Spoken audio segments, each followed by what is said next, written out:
ngonga ya campagne abosana te ngenga ke libela tomona yete nazo transférer message oyo et pas bandeko nanga ba congolais bomoni muto aye boye na polo na sagalos bakabeli bino kondima te awa tozomona pasi ya makasi awa soki otali na poto wana Jatini Ngubila a déposé libanga na ye wana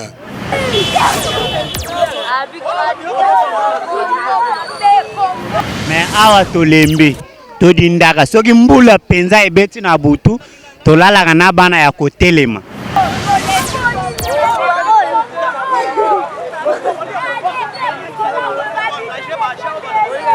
moi papa Jantini Ngobila yaki achaki libanga kuna ça fait une année libanga lipo achaki libanga na une année pour to salema te yo moko fati béton yo moko papa kita na pont ya Bongolo ta la station Bongolo awa po boye pe to lembi ngai na bosoto oyo na pesi Kabila merci ya 18 ans tikeli biso bosoto boy banga eza wana depuis Jantini Ngobila gouverneur de la ville province à Kinshasa akosa biso mama na lokuta libanga na ya azawana azalaki awo kokosa biso gouverneur Mobimba depuis akenda ti lelo Jantini akenda abosana.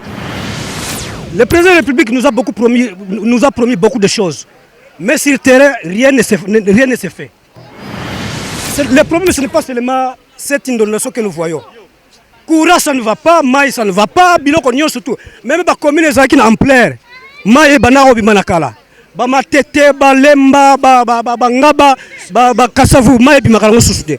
Donc nous ne comprenons pas qu'est-ce qui se passe dans notre pays pour na ba makambo boye. Rossi News TV et l'émission News Yassika. Oui, tu s'abonner massivement à Rossi TV. On a tout le monde à théâtre, émission, musical, political, chronical, sportical, karatécal, news on Rossi News TV. Abonnement à s'abonner à kaka. On s'abonner, aucune notification. Kuna desika makambwelali bébé Rossi News TV. Ochaka Linette na Rossi News TV pour na s'abonner.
Yaya kebe sama yo zinga ndeti baje.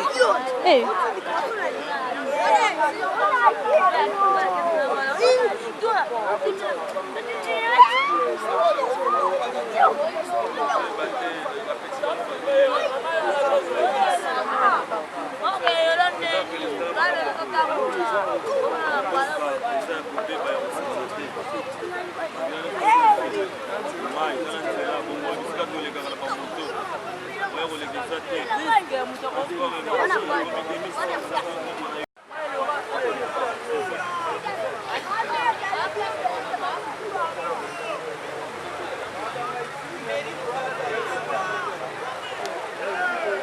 Le président de la République, yo moko pate moza béton de papa ya utala manifestation pour Bongolo oyo pour boye pena moyen te ta lebela population de telle place la mai peut to katisa boye ça normalité. Ah, to moya papa Jantini Ngobila yaki achaki libanga kuna Ça fait une année libanga les pas libanga une année pour être ça les maté. Yo moko fati béton. Yo moko papa quitter na pont ya Bongolo ta la station Bongolo awa pour boy peto lembi. Kombo nanga papa Chichi. Ngai na bosoto oyo na pesi Kabila merci ya 18 ans tikeli biso bosoto boy. Fatia sala musala na malembe Kongo eza munene ezaka Bongolo te. Ngobila chaki libanga kuna na ville na ya yeko sala musala te. Batika kopesa Fatia charge ya Kabila oyo asala ngo mokolo moko.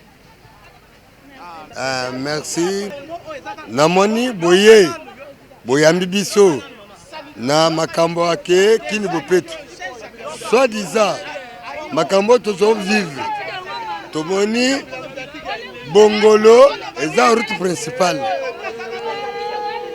Bongolo eza route principale.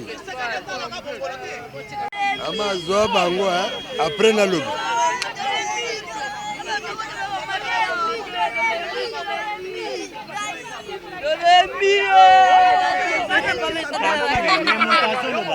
Na sepeli ndenge na mwani yo boye po ba journaliste ebele bayaka awa leta ke mbula esili bakutaka mai te na sepeli na yo po yo yaki na ta mbula en tout cas Nzambe azala na yo na komolo basikoyo awa tozomona pasi ya makasi awa soki otali na poto wana Jatini Ngobila a déposé libanga na ye wana. Oh, dans 6 mois basala po ya Bongolo po ya ngoi oyo ma etondi wana nde po ya Bongolo mais banda exposé libanga tozomona ata eloko te mais soit za baza to FCC to voter bango mais na manda oyo ekoya bayele biso lisusu to voter bango te nazo transférer message oyo et pas bande konanga ba congolais bomoni muto aye boye na polo na sagalos bakabeli bino kondimate tala oyo koye ba vie na yo pour fatia le baké le peuple d'abord peuple ne biso soki bamoni ke biso za mabe tozola la place ya mabe boye batinde biso na zo toke no vivre na banyam po bamoni ke toza banyam toke tozola kana zo to vivre kana banyam. Mais awa tolembi todindaka soki mbula penza ebeti na butu tolalaka na bana ya kotelema libanga eza wana depuis Jantini Ngobila gouverneur de la ville province à Kinshasa akosa biso mama na lokuta libanga na ye azawana azalaki awo kokosa biso gouverneur mobimba depuis akenda ti lelo Jantini akenda abosana tozo rappeler place Jantini afandi abosana te ase rappeler na libanga na ya tia place wana na po ya Bongolo oui Jantini Ngobila ataka libanga wana akosa biso te tobosani te place ya azali ase rappeler ayebake bantu wana banyama te na chela bango libanga ngonga ya campagne abosana te ngenga ke libela tomona yete akanisa makambo na ya alobaka Jantini alobaka ye moko biso moto senga yete ye moko ayaki mais abosana te azongela maloba na ye aya sala makambo alobi bacheli biso ba ampulo ba chinois kolakisa oni lokuta Jantini akosi biso aya silisa makambo na ye biso to kemba to lala na mbula to dinda abosana te mbonga kampanya koya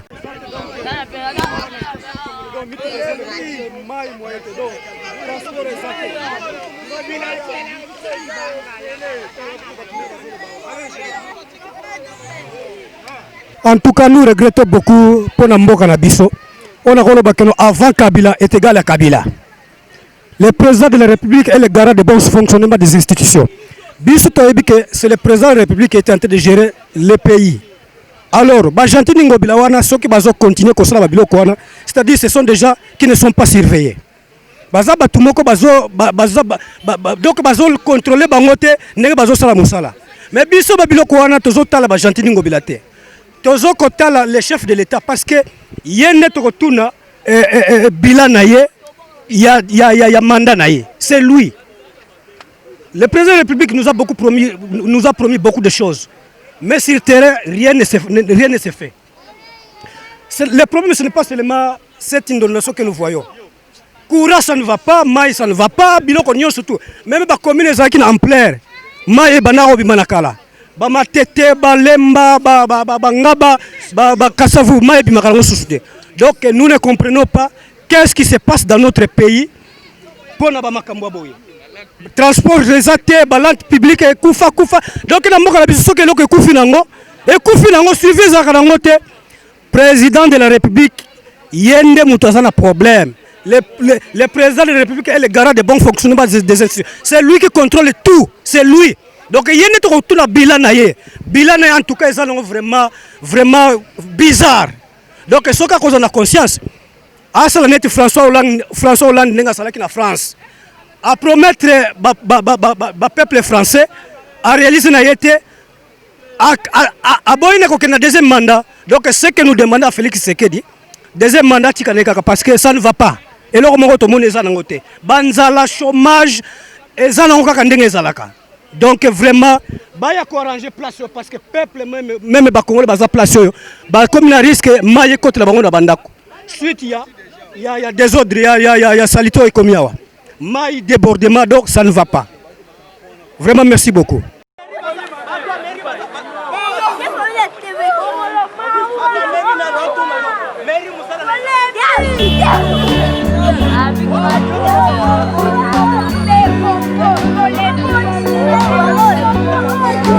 Avec